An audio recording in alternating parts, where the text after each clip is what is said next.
করছো কি ওদিকে ফিরে? এদিকে এসো। দাঁড়াও টুম্পা, আর মাত্র কিছুক্ষণ অপেক্ষা, আমি আজ করবো।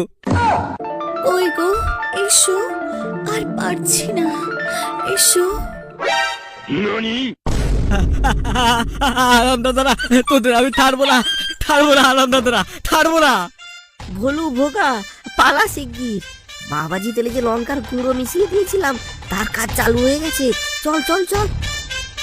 ডুবে গেল আমার বাধা, ডুবে গেল।